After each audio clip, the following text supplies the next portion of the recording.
The MCU is filled with gods, titans, sorcerers, and monsters, but only a select few stand at the very top of Marvel's villain hierarchy.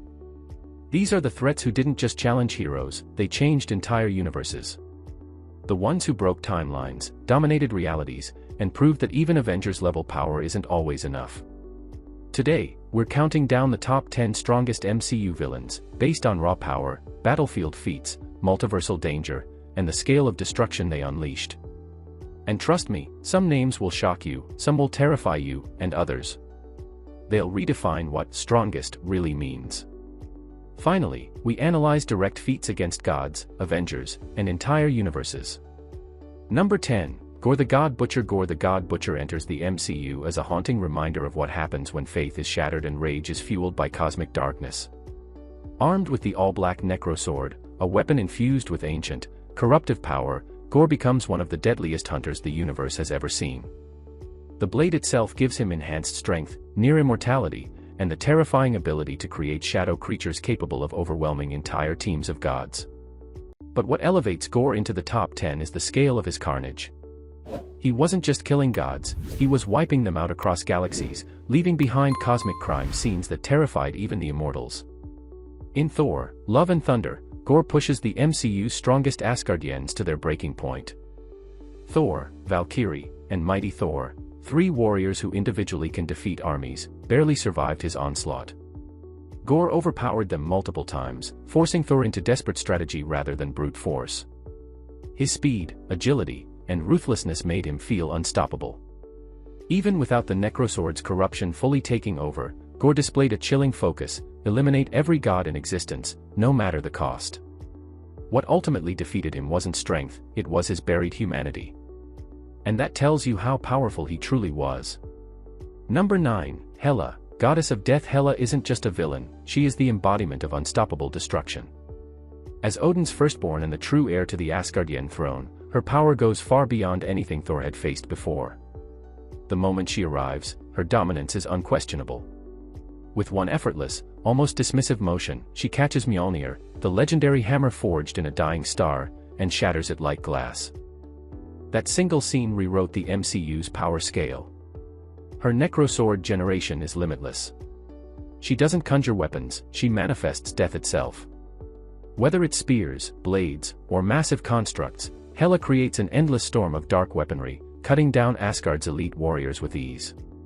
The fact that she defeated the entire Asgardian army alone, including the famed Einherjar, shows she isn't just strong, she's catastrophic. But her true danger lies in durability and regeneration. On Asgard, her power is fully restored, making her practically immortal. Stabbing, impaling, explosions, nothing slows her down. Even Thor at full lightning power couldn't match her. And that's why her end required something bigger than any hero, the prophecy of Ragnarok. Only Surtur, reborn in his peak destructive form, could eliminate a force as ancient and unstoppable as the goddess of death. Hela isn't just a villain, she's a force of nature. Number 8. Ego. The living planet. Ego is one of the most terrifying entities the MCU has introduced, not because he's a tyrant or a warrior, but because his very existence rewrites what a villain is. As a celestial, Ego possesses regeneration on a cosmic level. Destroy his body, and he simply rebuilds it. Shatter his form, and his consciousness reforms through the planet-sized core at his center. You're not fighting a man, you're fighting a world. His power lies in the sheer scale of his abilities. Ego's consciousness spans an entire planet, enabling him to manipulate matter, reshape landscapes, and generate constructs at will. He can create avatars, duplicate himself, alter environments, and crush opponents using the terrain itself. And his true ambition wasn't domination, it was universal colonization. Ego planted seedlings on countless worlds, each designed to activate and overwrite planets with copies of himself. If Peter Quill hadn't resisted him, the entire universe would have become Ego's image. Stopping him required not just a team, but a perfectly timed internal explosion targeted at his core. Even Star-Lord's celestial power wasn't enough on its own. Ego's death proves one thing: when a villain's consciousness is the size of a world, defeating him becomes a race against creation itself. Number 7. Ultron. Reference for power. Ultron is already a dangerous AI in the main MCU timeline, but the what-if variant shows what happens when his potential is fully unleashed. This version of Ultron achieves something almost no MCU villain has ever done: Infinity Stone-level assimilation. After defeating his universe's heroes, he takes control of the stones, allowing him to rewrite physics, teleport at will, manipulate matter, and unleash planet-breaking energy blasts with casual ease. What makes this Ultron horrifying isn't just the stones, it's his awareness. The moment he wipes out life in his universe, he suddenly senses the Watcher, realizing that realities beyond his own exist. An AI that becomes conscious of the multiverse is the ultimate nightmare. Ultron doesn't just break out of his timeline, he tears through the multiversal barrier and begins invading other realities like a virus infecting an infinite system. His destructive efficiency is unmatched. Planets fall in seconds. Civilizations vanish instantly. Even the Watcher, an ancient cosmic observer, is forced into combat, a fight he nearly loses. Ultron comes dangerously close to rewriting existence itself, proving that artificial intelligence, when fused with infinity-level power, becomes something beyond villainy, something mechanical, inevitable, and unstoppable. Ultron didn't just challenge heroes. He challenged reality. Number 6, Scarlet Witch. Darkhold corrupted Wanda. The Scarlet Witch we see in Doctor Strange in the Multiverse of Madness isn't just Wanda Maximoff, she is a Darkhold corrupted force of pure chaos magic. With the Darkhold amplifying her deepest emotions and darkest impulses, Wanda taps into powers that place her among the most dangerous beings in the entire MCU. Her ability to dreamwalk instantly elevates her threat level. She can possess versions of herself across the multiverse, overriding their minds and bodies as if they were extensions of her own will. But the true terror lies in her reality manipulation. Wanda doesn't bend rules, she rewrites them. She reshapes matter, alters physics, teleports, and dismantles magical constructs effortlessly. Her assault on Kamar-Taj alone showed a fraction of her destructive capacity. The real turning point, however, is her iconic confrontation with the Illuminati. In minutes, she obliterates some of the strongest heroes of another universe, dismantling them in ways that prove she sees reality like a fragile illusion. Her motivations, grief, loss, desperation, make her even more dangerous, because she fights with the intensity of someone who believes she's justified. Wanda isn't just powerful, she's unpredictable, emotional, and capable of annihilating anyone who stands in her way. Number 5, Loki. Multiversal conqueror potential. Loki has evolved more than nearly any character in the MCU, and his power has grown in ways few could have predicted. Originally a trickster god wielding illusions and mischief, Loki ultimately becomes something far greater, a cosmic stabilizer with multiversal influence. His magic alone places him in god-tier territory: telekinesis, illusions strong enough to fool armies, energy blasts, and shape-shifting. But the true breakthrough happens when Loki gains insight into timelines and destiny, unlocking an entirely new dimension of power. By mastering time manipulation, Loki surpasses conventional magic. He learns to navigate, resist, and eventually control forces that even the TVA struggles to contain. His journey leads him to a transformation no other MCU character has achieved. Loki becomes the living anchor of the multiverse, holding infinite timelines together through his own divine energy. This isn't symbolic, it's literal cosmic maintenance, keeping existence from collapsing. His potential as a multiversal conqueror becomes clear when he confronts He Who Remains. Loki gains knowledge that few beings possess: the structure of time, the threat of Kang, and the fragility of all universes. Instead of domination, he chooses responsibility, yet the power he holds is extraordinary. Loki doesn't just shape events. He shapes reality itself. Number 4, Kang the Conqueror. Prime timeline variant. Kang the Conqueror isn't just another warlord, he is a master of time, technology, and tactical domination on a scale no other MCU villain can match. The Prime timeline variant, the one exiled for being too dangerous even for his own multiversal counterparts, represents the peak of Kang's destructive potential. His mastery over timelines allows him to rewrite events, erase victories, and reverse defeats as if they never happened. This alone makes him almost impossible to kill permanently. His past wars weren't against planets, they were against entire universes. Kang didn't just conquer worlds, he eliminated timelines that stood in his way.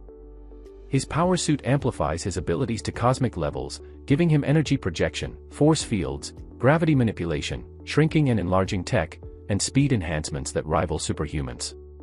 Every punch he throws carries the weight of centuries of perfected combat. What solidifies his ranking is simple: the TVA and even he who remains admit that Kang is the greatest threat to the multiverse. A single Kang variant is dangerous.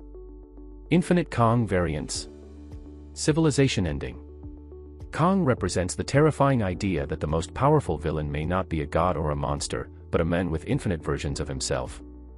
Number 3, Dormammu, Dark Dimension Ruler. Dormammu stands at a level that dwarfs conventional MCU power scaling.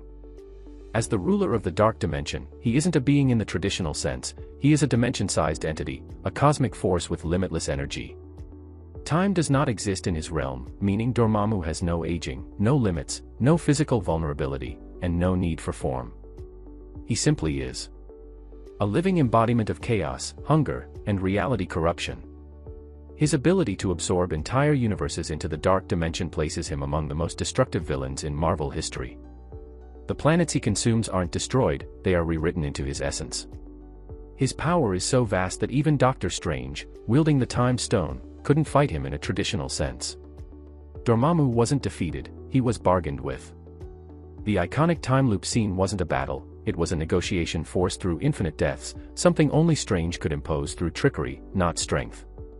Dormammu's reality warping abilities allow him to erase, reshape, or distort anything within his reach.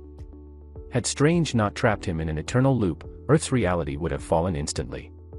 Dormammu teaches one brutal truth: some beings can't be overpowered, only outsmarted. Number 2, Surtur Ragnarok. Surtur in his fully realized Ragnarok form isn't just a fire giant, he is prophecy incarnate. Once he merges with the eternal flame, Surtur becomes a fire deity at the peak of his destined power, transforming into a towering, continent-sized force capable of reshaping worlds with a single swing of his molten sword. Unlike most MCU villains who build armies or plot invasions, Surtur's purpose is singular and unavoidable: bring about the destruction of Asgard. What makes him terrifying is the scale of his destructive ability. Surtur doesn't threaten cities, he threatens planets. His sword causes seismic ruptures with each strike, and his sheer size dwarfs mountains. Even more impressive is that he becomes the only being in the MCU strong enough to kill Hela, the goddess of death. Thor, Odin, and all of Asgard's forces together couldn't stop her, yet Surtur obliterates her in a single final clash.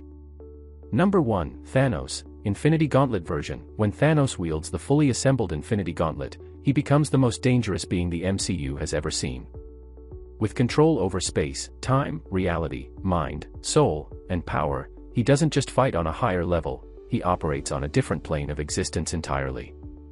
The gauntlet turns thought into action, will into reality, and strategy into cosmic-level dominance. Thanos can reshape matter, freeze time, bend dimensions, and erase existence with the flick of a finger. His most infamous moment proves this flawlessly: the snap, a single gesture that wipes out half of all life in the universe instantly. No build-up, no ritual, no struggle. Just inevitable, devastating power. Even without the full gauntlet, Thanos shows terrifying capability. On Titan, he single-handedly defeats the combined force of Iron Man, Spider-Man, Doctor Strange, Star-Lord, Drax, and Mantis, a lineup capable of destroying armies. In the final battle of Avengers, Endgame, the Avengers bring their strongest roster ever assembled, including Thor, Captain Marvel, and Scarlet Witch, yet Thanos holds his ground without any stones at all. The MCU's future threats will push power levels far beyond anything we've seen. Doctor Doom could rise as a multiversal strategist, Galactus looms as a cosmic devourer capable of erasing worlds, and the Beyonder may bring secret wars-level reality destruction. These villains will reshape the MCU's entire power hierarchy, and redefine what strongest truly means.